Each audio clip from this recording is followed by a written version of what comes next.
এই ভিডিওতে আমরা চতুর্থ শ্রেণী দ্বিতীয় পর্যায়ক্রমিক মূল্যায়নের পরিবেশের 17 নম্বর স্কুলের প্রশ্ন উত্তরগুলো আলোচনা করব।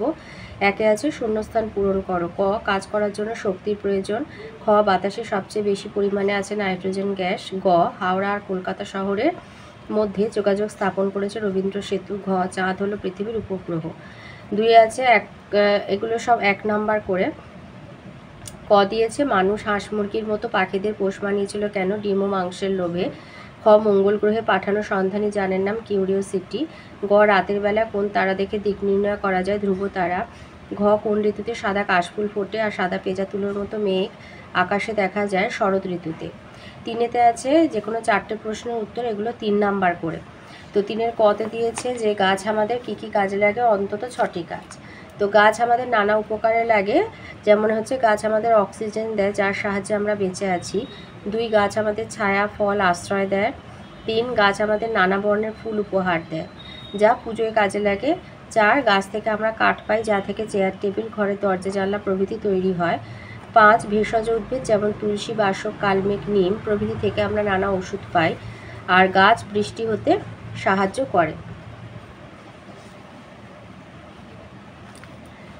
খ দিয়েছে নদীর ধারে বড় বড় জনবসতি গড়ে ওঠার কারণ কি? আর নদীর ধারে থাকা বিপজ্জনক কেন? আচ্ছা, নদীর ধারে বড় বড় জনবসতি গড়ে ওঠার কারণ কি? 2 নাম্বার। আর নদীর ধারে থাকা বিপজ্জনক কেন হচ্ছে 1 নাম্বার। তো লিখবে নদীতে ভেলা বা নৌকার সাহায্যে এক জায়গা থেকে অন্য জায়গায় শস্য কাঠ পাথর আরও অনেক জিনিস বয়ে নিয়ে যাওয়া যেত। এই কারণে নদীর ধারে বড় বড় জনবসতি গড়ে উঠেছে। আর নদীর ধারে থাকা বিপদ হচ্ছে, নদীর ধারে থাকা বিপদ হলো নদীতে বারে বারে বন্যা হবার ভয় থাকে। গ দিয়েছে গাছ তার খাবার তৈরি কি করে করে? এটা তোমাদের বইয়ের 41 পাতায় রয়েছে।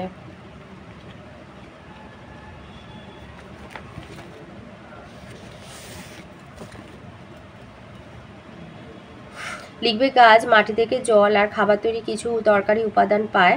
বাতাসের একটা উপাদান কার্বন ডাই অক্সাইড গ্যাসে বাতাস থেকে টেনে নেয় এবং সূর্যের আলোর সাহায্যে তার সবুজ পাতায় খাবার তৈরি করে, শর্করা জাতীয় খাবার তৈরি করে।